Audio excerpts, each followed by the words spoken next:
El año pasado, como recordaréis, yo me dirigí directamente a Òmnium Cultural.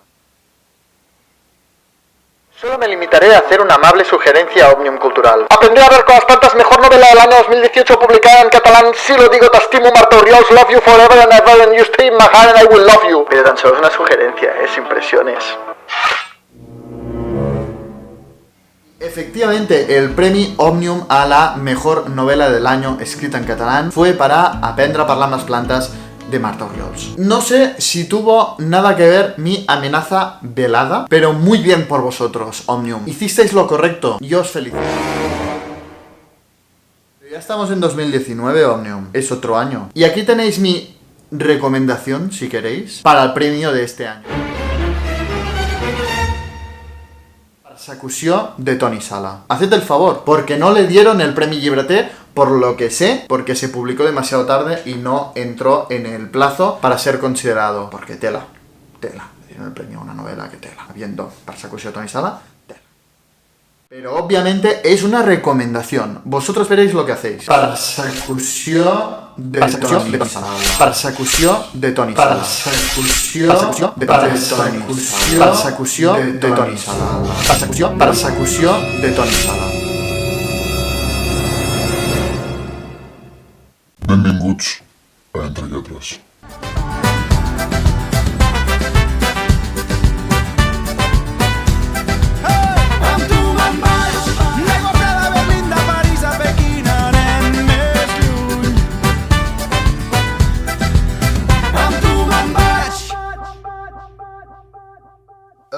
Bé, doncs ja sabem les 3 obres finalistes del Premi Òmnium a la millor novel·la de l'any escrita en català. És la tercera edició d'aquest premi. És un premi que respecto molt. M'encanta, a més, la dinàmica d'aquest premi de tenir longlist i shortlist com el Booker Prize, perquè t'ho fa viure, pots acompanyar la valoració, pots anar llegint les novel·les preseleccionades i de la shortlist i tu opinar, per exemple en aquest vídeo, com estic fent jo, sobre quin llibre creus que hauria de guanyar, quin llibre creus que hauria de passar doncs, a la llista de finalistes, etc. És una dinàmica que m'encanta i que crec que fa partícip a tota la societat i sobretot fomenta la lectura. En aquest sentit, uau, m'encanta aquest premi. Les 2 edicions anteriors van guanyar novel·les que jo havia endevinat que guanyarien. I aquest any 2019 estava no convençut. Convençudíssim. Que guanyaria Persecució, no perquè hagués llegit totes les obres de la longlist, una mica, de la preselecció, sinó perquè realment Persecució va ser una novel·la que en el meu top 10 d'aquest any està per davant de grans clàssics com, no sé, Mentre em moria William Faulkner. Em va agradar més el flux de consciència, aquesta anatomia de la maldat. Va ser un llibre que em va trastocar completament. Estava pràcticament segur que guanyaria aquest, tot i no haver llegit totes les obres preseleccionades, però realment, si guanyés una altra, hauria de ser una obra molt bona per superar Persecució. Una obra que ja els seus drets en anglès i en castellà han estat adquirits. Vull dir, que serà internacional. Aquest vídeo, bàsicament, és la meva reacció, la meva opinió sobre els 3 finalistes. No sabrem el guanyador fins... Ho tenia per aquí. Fins al 30 de gener. En principi, si no m'equivoco, el 30 de gener s'anuncia el guanyador del Premi Òmnium. Per mi, el premi més prestigiós de la literatura catalana, juntament amb el Premi Llibreter. Bàsicament perquè són premis de novel·la publicada. M'he llegit els 3 llibres que estan de finalistes, més o menys, ja us ho explicaré. Però aquesta és com la meva opinió dels llibres ràpida. No és una triple ressenya, només parlaré ràpidament del que m'han semblat cadascun d'aquests llibres i després faré, doncs, la meva llista alternativa, al meu parer, de quins haurien d'haver estat els 3 llibres finalistes del Premi Òmnium d'aquest any. Penjaré aquí la llista dels finalistes. Espero que es vegi. Shame on you, Òmnium. A veure, en primer lloc, la novel·la que jo m'esperava que arribés a finalista, sincerament, que també ha guanyat el Premi Llibres Anagrama novel·la aquest any, i és Canto jo i la muntanya balla, d'Irene Solà. Està publicat pel segell en català de Llibres Anagrama i m'esperava que arribés a finalista perquè va ser una veu que em va sorprendre moltíssim. A través d'aquesta novel·la, Irene Solà et trasllada el paisatge muntanyenc de Camprodon i no té tant argument com que trasllada el paisatge. Canvia constantment de narrador i es fica en la pell de narradors tan singulars com una muntanya, un cérvol. En aquesta història hi parlen els fantasmes, i parlen evidentment també les persones que habiten al poble i aquelles muntanyes. I en aquesta novel·la tot sembla viu, tot. Des de les muntanyes fins als arbres, fins als animals, els morts, els vius, els núvols, els déus. Tots formen part del paisatge i tots volen parlar. És una novel·la original, és una novel·la arriscada. Hauria estat una novel·la rodona si tingués més argument, si la història et portés realment a un lloc, si es tanqués el cercle. Em va donar una mica la sensació que totes les veus parlen, totes les veus expressen, però s'acaba la història i jo com a lector em vaig quedar amb la sensació d'haver gaudit molt, però d'haver llegit una cosa inacabada. I ara què? Irene, ara què? Però insisteixo, sens dubte ha sigut un dels millors llibres publicats en català aquest any. Així que aquest, Jane approves. Havia de passar sí o sí. I m'ha encantat, vull dir que aquesta crítica és una mica, doncs, per dir el que hi falta per ser perfecta. Però sens dubte, Irene Solà és una escriptora que ha arribat per quedar-se i que després de llegir això em vull llegir també els dics i llegiré tot el que publiqui perquè té una qualitat literària impressionant. El segon finalista, passaré de l'ordre que surt aquí, és 6 nits d'agost de Jordi Lara. A mi Jordi Lara tothom me'l recomanava. Què passava? Que, per exemple, quan va publicar Mística Conilla, jo vaig estar moltes vegades amb la novel·la a la mà a la llibreria, però l'argument no em crida atenció. No em crida atenció. Llegia cada vegada la contraportada i dic, és que no em crida atenció. Però ja quan moltes persones em recomanaven Jordi Lara i vaig veure que havia publicat un llibre molt breu, una novel·la molt breu, i també vaig veure el seu editor, que, ostres, edicions de 1984, per mi és un exemple, dient que Jordi Lara era aposta segura per Sant Jordi. Dic, ostres, és que no, l'has de llegir, ja, l'has de llegir. I em vaig començar a llegir 6 nits d'agost i de seguida vaig veure que la ploma de Jordi Lara és extraordinària. Té un coneixement de la llengua, té un vocabulari, té un control sobre les frases, la seva veu narrativa és impecable. En aquest sentit, en l'estilístic, diguéssim, res em falla. És molt bon escriptor en la vertent de llenguatge, i es nota. Però, ostres, quantes pàgines té? Amb prou feines arriba a les 200 pàgines i 6 nits d'agost em va avorrir molt. Em vaig avorrir terriblement. Amb 200 pàgines. Anava per la meitat, per la pàgina 100, i tenia ganes d'acabar ja. 6 nits d'agost narra, o explica, o investiga com va morir Lluís Maria Xirinacs, un home que jo, sincerament, no coneixia, per incultura, suposo, però va ser un home, doncs, molt important, que es va oposar a la dictadura, que era catalanista, que era independentista, que era progressista, hipercoherent amb les seves creences. Filòsof, va ser senador. Ostres, un home que ho té tot per interessar-te, no?, una mica. Hi ha autors, avui en un vídeo per Trotta Libros parlava de Jan Echenós i Corre, que et presenta un atleta soviètic que corria i que a priori a mi no m'interessava gens, però Jan Echenós el que aconsegueix és que t'interessi. No només que t'interessi, sinó que et fascini. Doncs Jordi Lara ha aconseguit una mica el contrari. Lluís Maria Xirinacs, ostres, visitant la seva pàgina de Wikipedia, m'interessava, però aquesta novel·la me l'ha avorrit. Jo crec que la culpa és que es centra en la seva mort. I és que el 6 d'agost del 2007, Lluís Maria Xirinacs, amb 75 anys acabats de complir, se'n va de Barcelona, se'n va al peu de Montseny, diria que era el Montseny, no me'n recordo bé, a morir sol. És un suïcidi o és un acte coherent amb les seves creences filosòfiques, i 6 nits d'agost doncs va investigant sobre això, li va donant voltes a les poques pistes que hi ha de quan se'n va anar cap allà. L'autor no dubta també en compartir entrevistes o la seva tasca d'investigació sobre aquests fets, però la pura veritat és que se sap molt poc. Les 200 pàgines tornen una i una altra vegada, i una altra vegada, i una altra vegada, i una altra vegada, i una altra, i dale, i vinga, i pim, i pam, i pum, sobre la mort de Lluís Maria Xirinacs, quan se sap molt poc. I això fa que la història es faci terriblement repetitiva. Amb unes poques pàgines es poleix un resum express de tota la seva vida i després ja passa a centrar-se completament en la seva mort. A mi m'hauria agradat més saber d'ell saber del que va fer, de la seva vida. I si em vols parlar de la seva mort, inventa tu, explica'm alguna cosa, però explica'm alguna cosa, perquè tenia la sensació que m'estava explicant tot el rato la mateixa cosa i al final ja ha perdut l'interès. Estava fart de xirinacs, de la seva mort i de tothom que té veu i vot en aquesta història. És la meva opinió personal, conec a molta gent que li ha agradat moltíssim, lectors, ostres, que amb criteri, però aquesta és la meva opinió, no, a mi no em va agradar gens. S'ha venut molt, ho sé, però a mi no... 200 pàgines ja em va avorrir, és que amb això ja ho dic tot. Jo, quan me'l vaig acabar, em vaig treure un pes a sobre. Així que aquest, per mi, no hauria d'estar a la llista de finalistes.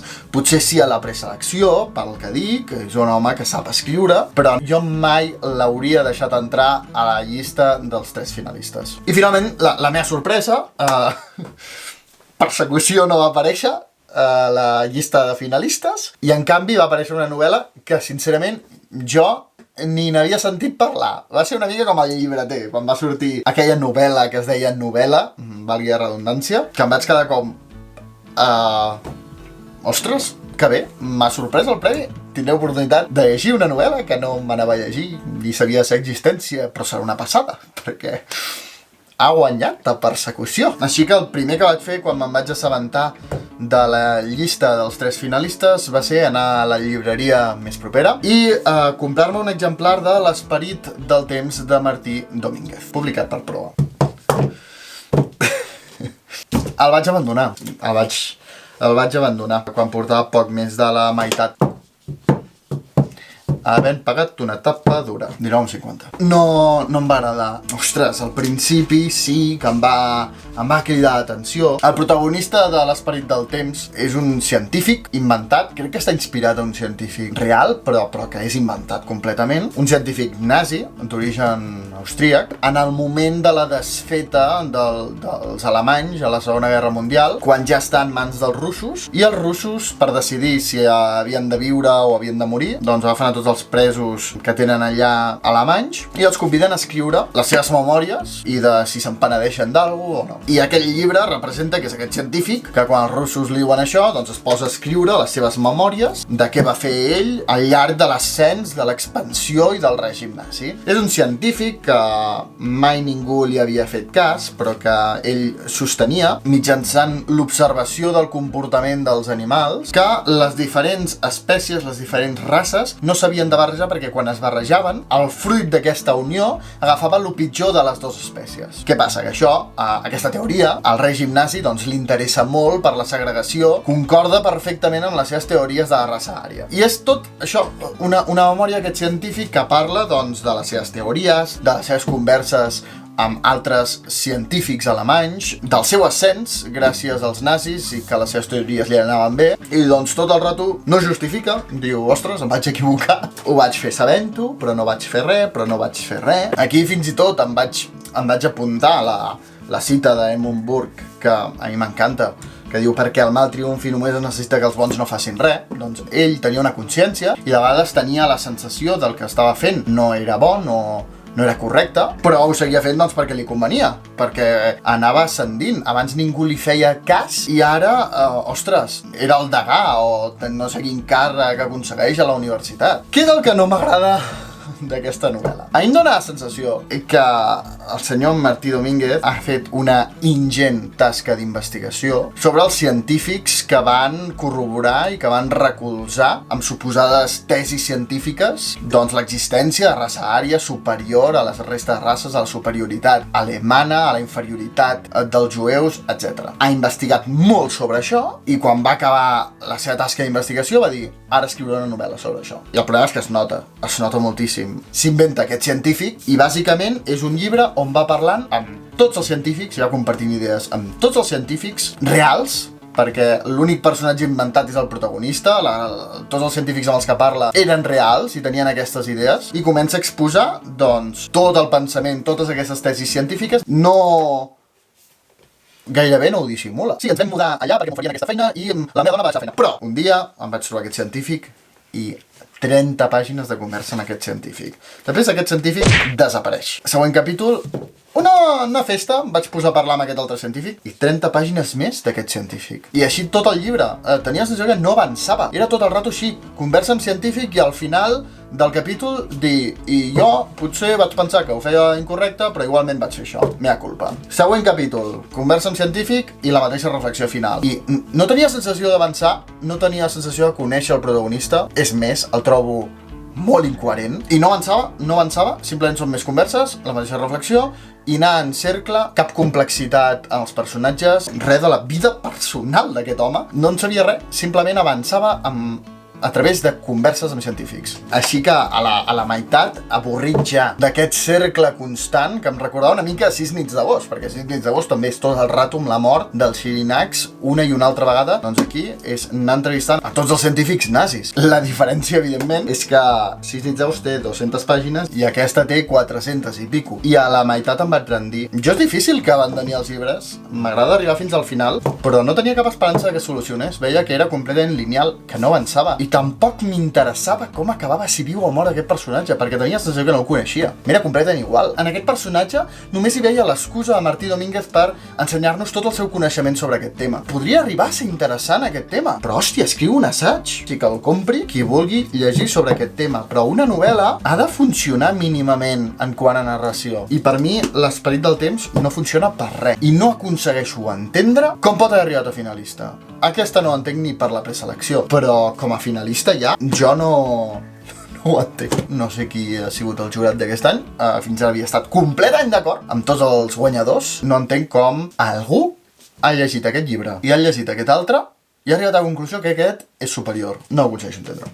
Aquesta és la meva opinió sincera dels 3 finalistes del Premi Òmnium, i la meva proposta, la meva selecció de 3 finalistes seria, sens dubte, Persecució. Us deixo aquí dalt la ressenya en castellà, perquè encara no tenia aquest canal, de lo millor que he llegit aquest any, sens dubte. I per mi aquesta hauria de ser finalista i guanyadora. La segona finalista per mi hauria de ser Canto jo i la muntanya balla. És innegable la qualitat d'aquesta novel·la, la seva originalitat, lo autèntic que arriba a ser. Al ser aquesta l'única de la meva selecció que ha arribat a finalista, doncs jo crec que aquest any hauria de guanyar aquesta. Ja si guanya l'esperit del temps o 6 nits d'agost, apaga i vámonos. Jo ja no entenc res. I la tercera finalista per mi hauria de ser Fugir era el més vell que teníem, de Marta Marín Domín, publicat per Club Editor. I no em serveix l'excusa de que no és novel·la, perquè si Fugir era el més vell que teníem no és novel·la, 6 nits d'agost tampoc. Per mi és el mateix tipus de llibre i això, no sé, trobo que és un assaig amb un protagonista de ficció, simplement. Jo trobo que Fugir el més vell que teníem hauria de ser la tercera finalista d'aquest any. No va entrar ni a la preselecció. Sincera, és profunda, és punyent i seria la meva proposta de tercera finalista. Em sap greu haver estrenat el canal així, de veritat, que jo tenia ganes, no?, de començar el canal parlant bé. Hòstia, el 2020, no?, també? No sé, començar tirant floretes. Hòstia, és un nou principi, no et ve de gust fer un vídeo com aquest, però em va deixar completament descol·locat, de veritat, no m'ho esperava per res. És que, a més, és un d'aquests cops que no t'esperes. No m'esperava aquesta hòstia. Totes les meves esperances estan amb Canto jo i la muntanya balla. I això és tot. Dóna-li el like si t'ha agradat el vídeo. Digue'm què en penses tu dels 3 finalistes, si els has llegit, si estàs d'acord amb el que he dit, i sobretot quines són les vostres 3 finalistes a millor novel·la del 2019 escrita en català. I sobretot no us oblideu de subscriure-us al canal per no perdre-us ningun vídeo. Llegiu molt! Hey!